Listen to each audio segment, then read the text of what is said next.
l'écurie Red Bull qui trône au sommet du classement général. Seulement 3 points séparent les deux pilotes. Seront-ils capables de garder le rythme? De Toronto, QRS est fier de vous présenter la 4e étape de la série IndyCar. Et pour la description, on rejoint immédiatement Pierre Beaulieu. Merci Michel, et à mon tour de vous souhaiter la bienvenue à ce reportage de la série IndyCar. Et les voitures sont en piste, la voiture de sécurité qui rentre au puits. À surveiller aujourd'hui un nouveau venu en série Indy, Pascal Tremblay, qui a décroché la pole position. Il partira aux côtés de Robert Lévesque. Et les voitures s'amènent. Et on roule à Toronto. Et Pascal Tremblay qui prend immédiatement les commandes de l'épreuve.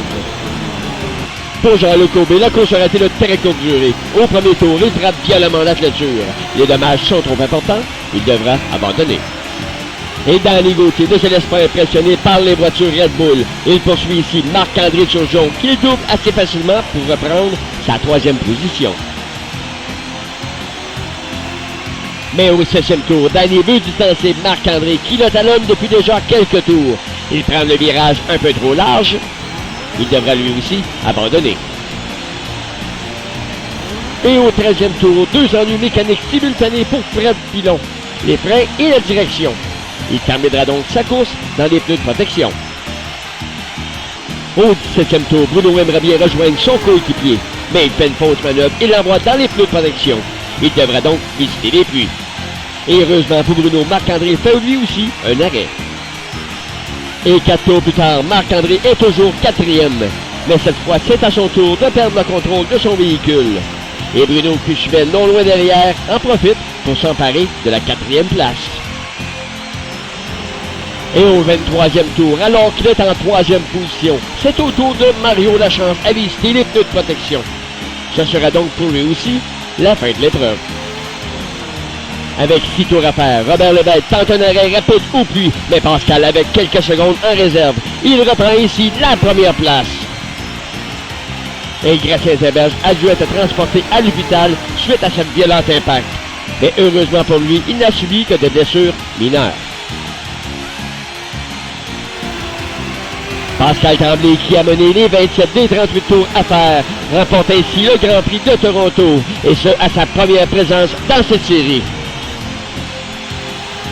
Robert Lévesque a tout tenté, mais s'est buté à un Pascal Tremblay en très grande forme. Il termine tout de même en 2e position. Et Bruno Champagne, qui est parti de la 7e place, a su tout au long de l'épreuve être patient et remonter pour terminer en 3e position. Nous l'avons rencontré après la course. Salut Bruno. Bonjour M. Beaulieu. Bravo Bruno, tu es à 3e position aujourd'hui. 17e tour, tu ne perds de la ronde, tu t'en vas en direction du puits. As-tu été surpris de voir Marc-André rentrer en même temps? Mais j'ai été surpris par son freinage et j'ai bloqué les roues, ce qui a fait que la voiture a embouti dans les pneus.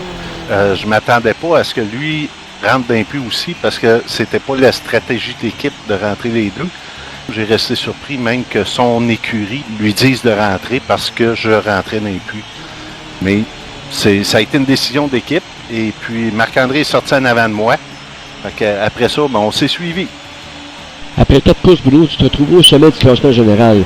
C'était dans tes attentes ou c'était un peu surpris? Très surpris. Cette année, pour la saison d'Izod, avec le nouveau commanditaire Red Bull, un objectif, rester sur la piste et ne pas briser les voitures. Malheureusement, je ne peux pas le faire à toutes les courses, mais c'est mon objectif de rester stable sur la piste. Ce qui m'a donné jusqu'à maintenant la première position au classement. Et avec mon coéquipier derrière moi, je crois qu'il est à 6 points. Le reste de la saison, ça s'annonce très, très, très chaud et très dangereux pour les deux pilotes Red Bull. Félicitations Bruno, puis je te souhaite une bonne continuité pour la fin de saison.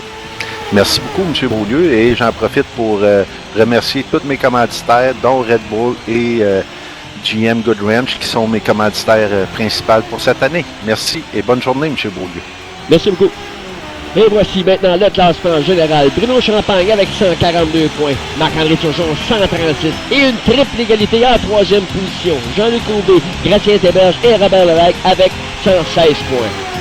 Moi, je vous donne donc rendez-vous la semaine prochaine alors que nous serons sur le circuit de Edmonton, de Toronto. Pierre Beaulieu pour QRRS Sport.